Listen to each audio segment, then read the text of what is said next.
राष्ट्रीय अहिंसा दिवस की ढेर सारी शुभकामनाओं के साथ जीएस जर्नी में बहुत बहुत स्वागत है आपका। और आपके बीच हम उपस्थित हैं डेली टॉप 10 करंट अफेयर के साथ। डेली टॉप 10 करंट अफेयर्स में हम आपके बीच उपस्थित होते हैं 10 ज्वलंत प्रश्नों के साथ, 10 उन प्रश्नों के साथ जो किसी भी परीक्षा के दृष्टि से काफ़ी महत्वपूर्ण है। और आज जो 10 सवाल आपके सामने हम लेकर के आए हैं, उनमें से पहला सवाल आपके लिए स्क्रीन पर है कि हाल ही में भारत में कहाँ पहले ऑन्कोलॉजी अनुसंधान और देखभाल केंद्र का उद्घाटन हुआ है। पहला ऑन्कोलॉजी अनुसंधान और देखभाल केंद्र का उद्घाटन कहाँ हुआ है। ऑप्शन आपके लिए है लखनऊ, नई दिल्ली, गोवा, मध्य प्रदेश। और बगैर देर किए हम आपको बता दें सही आंसर क्या है इसका, गोवा। गोवा में जब आयुर्वेद दिवस मनाया जा रहा था तो उसके दौरान ही आयुर्वेद दिवस पता होगा आपको, हमने चर्चा किया था कि आयुर्वेद दिवस 23 सितंबर को मनाया गया। और 23 सितंबर को जो आयुर्वेद दिवस मनाया गया उसमें आयुष मंत्रालय में गोवा के धारगल स्थित AII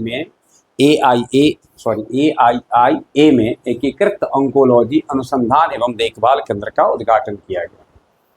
और गोवा के लिए एक और बात है जो गोवा, जिसके कारण से गोवा थोड़ा चर्चा में रहा है, गोवा की फेनी को GI टैग मिला है। गोवा की फेनी को GI टैग मिला है। गोवा को उल्लास नव भारत कार्यक्रम के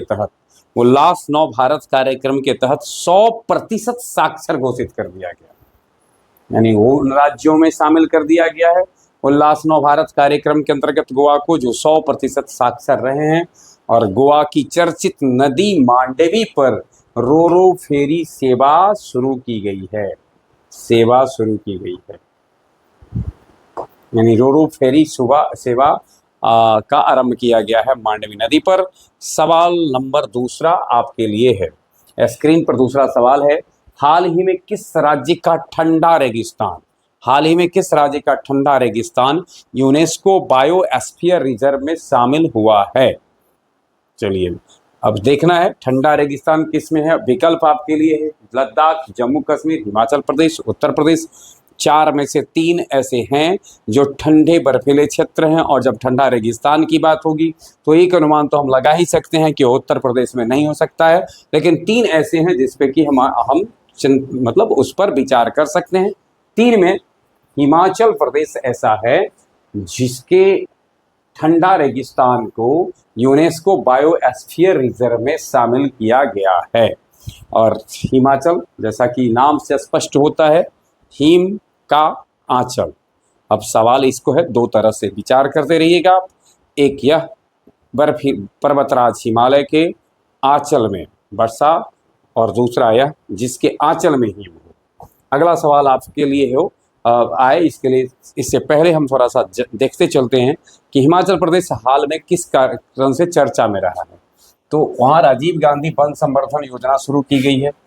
राजा खास गांव को पहला सौर मॉडल गांव घोषित किया गया है। चेहरा स्कैन कर, ये थोड़ा बहुत ध्यान देने वाला है, चेहरा स्कैन कर राशन वितरण करने वाला भारत का पहला राज्य हिमाचल प्रदेश बन गया है। चेहरा को स्कैन करके राशन देने का कार्य करने वाला भारत का पहला राज्य आपसे पूछा जाए तो उत्तर होगा हिमाचल प्रदेश। भारतीय सेना द्वारा आयोजित एक ड्रोन प्रतियोगिता शौर्य ड्रोनाथॉन 2025 हिमाचल प्रदेश में आयोजित की गई। कौन सी प्रतियोगिता? ड्रोन प्रतियोगिता। अब देखिए ड्रोन की भी प्रतियोगिता हो रही है। शौर्य ड्रोनाथॉन 2025 का आयोजन किया गया हिमाचल प्रदेश में, और यह भारतीय सेना के द्वारा किया गया। अगला सवाल आपके लिए, भारतीय वनस्पति सर्वेक्षण BSI botanical Survey of India के 13वें निदेशक के रूप में किसे नियुक्त किया गया है? Doctor Rajesh Kumar, doctor Anil Mehta, doctor SK Singh और डॉक्टर कनद दास।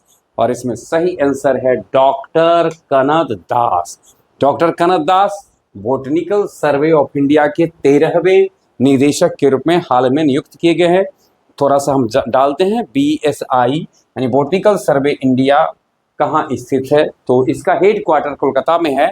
1890 ईस्वी में इसकी स्थापना हुई और हेड क्वार्टर कोलकाता में है। इनका कार्य भारत की वनस्पति विविधता का दस्तावेजीकरण एवं संरक्षण करना है। चलिए अगला सवाल आपके लिए है, boxing federation of India, boxing federation of India के द्वारा पहली बार आयोजित BFI कप 2025 का आयोजन किस राज्य में किया जा रहा है? बॉक्सिंग फेडरेशन ऑफ इंडिया के द्वारा BFI 2025 का आयोजन किस राज्य में किया जा रहा है? तमिलनाडु, महाराष्ट्र, हरियाणा, कर्नाटक। इसमें से सही आंसर है तमिलनाडु। यानी तमिलनाडु में BFI कप 2025 का आयोजन हो रहा है बॉक्सिंग फेडरेशन ऑफ इंडिया के द्वारा। 1 अक्टूबर से 7 अक्टूबर के बीच में यह टूर्नामेंट का आयोजित किया जा रहा है। और जहां यह आयोजन हो रहा है वह संस्था काफ़ी चर्चित रहा है भारत में, Vellore Institute of Technology VIT Kelambakkam Chennai में आयोजित हो रहा है। 1 अक्टूबर से यह स्पर्धा शुरू हो चुकी है। अगला है सवाल आपके लिए, अंतर्राष्ट्रीय अनुवाद दिवस यानी ट्रांसलेशन डे हर साल किस तारीख को मनाया जाता है? 26 सितंबर, 27 सितंबर, 30 सितंबर और 1 अक्टूबर। सितंबर महीने की आखिरी तारीख को अनुवाद दिवस हर साल मनाया जाता है, तो 30 सितंबर को अंतर्राष्ट्रीय अनुवाद दिवस मनाया जाता है। ट्रांसलेशन इस बार का जो रहा है, ट्रांसलेशन शैपिंग ए फ्यूचर।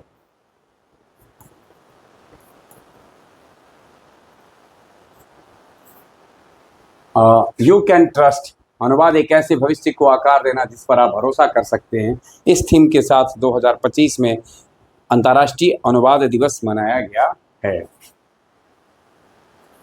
हाल ही में किस देश के खिलाड़ी क्रिस वोक्स ने अंतर्राष्ट्रीय क्रिकेट को अलविदा कहा है? क्रिकेट के खिलाड़ी हैं कौन? Chris Woakes. अब आपको बताना है कि किस देश के खिलाड़ी हैं जिन्होंने कि अंतर्राष्ट्रीय क्रिकेट को अलविदा कहा है। न्यूजीलैंड, वेस्ट इंडीज, इंग्लैंड और ऑस्ट्रेलिया। सही आंसर है इंग्लैंड।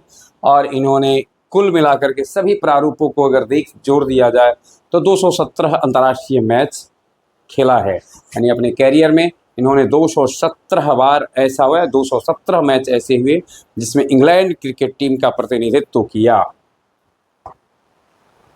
हाल ही में प्रधानमंत्री मोदी ने किसकी आत्मकथा की प्रस्तावना लिखी है? नरेंद्र मोदी जी के द्वारा ये प्रस्तावना लिखने की जब बात होगी तो तीसरी बार ऐसा हुआ है जब किसी की आत्मकथा की प्रस्तावना उन्होंने लिखी है। आपको बताना है कि इनमें से कौन है? डोनाल्ड ट्रंप, मनमोहन सिंह, जगदीप धनखड़ और Giorgia Meloni. Giorgia Meloni, Italy की प्रधानमंत्री जॉर्जिया मेलोनी की आत्मकथा आई एम जॉर्जिया। इस पुस्तक के भारतीय संस्करण का शीर्षक होगा I am Giorgia, my rule my principle होगा। मोदी द्वारा लिखी गई जिसकी चर्चा हमने की है तीसरी बार है, तो इससे पहले जो 2 बार तीसरी प्रस्तावना है, इसमें से पहले जो 2 बार हुआ उसमें से एक है आनंदीबेन पटेल का 2014 में, और हेमा मालिनी प्रसिद्ध सिने तारिका हेमा मालिनी के ऊपर 2017 में जो आत्मकथा लिखी गई थी उसमें इन्होंने प्रस्तावना लेखन का कार्य किया है। तो आनंदीबेन पटेल आप गुजरात की पूर्व में की CM रह चुकी हैं, और हेमा मालिनी जो सिने तारिका रही हैं, और अभी जो आई एम जॉर्जिया मेलोनी के ऊपर जो लिखा गया है आई एम जॉर्जिया पुस्तक, उसके लिए प्रधानमंत्री नरेंद्र मोदी ने प्रस्तावना लेखन का कार्य किया है। अगला सवाल आपसे है, हाल ही में कहाँ बेस्ट मोफ इंडिया मेले का आयोजन किया जाएगा? बेस्ट मोफ India, Paris, Moscow, Beijing, Tokyo. इसका सही आंसर है मॉस्को। चलिए अगला सवाल है हमारा, हाल ही में किसके द्वारा लिखित पुस्तक सेम हार्ट सेम वर्ल्ड, यहाँ हार्ट है, का विमोचन किया गया है? दीपक मित्तल, डॉक्टर मनीषा बी रमेश, हर्षवर्धन चितले और नन। इसमें सही आंसर है doctor Manisha B Ramesh. Doctor सूचना एवं प्रसारण राज्य मंत्री डॉक्टर एल मुरुगन के केरल कोलक्कम में अमृतानंदमयी के 72वें जन्मदिन समारोह के दौरान इस पुस्तक का विमोचन किया गया है।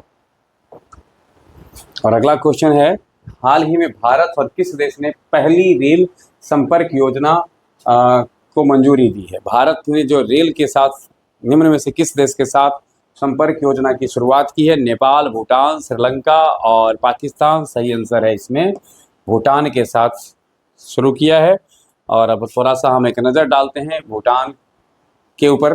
तो भूटान की राजधानी थिम्पू और इसकी करेंसी नगुल-ट्रम है। कई बार परीक्षा में पूछता है, भूटान की करेंसी नगुल-ट्रम है। और भूटान जहाँ की राजतंत्र अभी भी है और वहाँ के नरेश हैं जिग्मे नामग्याल वांगचुक, जिग्मे नामग्याल वांगचुक।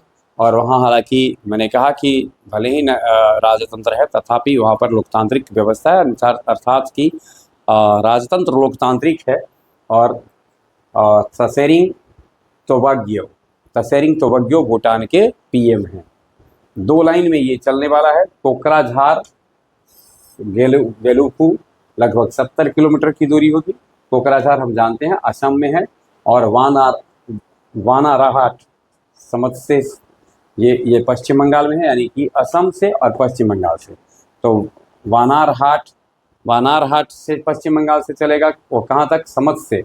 और कोकराझार से गोलुपू असम में ये लगभग 70 किलोमीटर का होगा और ये लगभग 16 किलोमीटर का है। 2 लाइन होगा जो भारत और भूटान के बीच होगा। ये आज के 10 सवाल थे जिसको लेकर हम आपके बीच उपस्थित थे।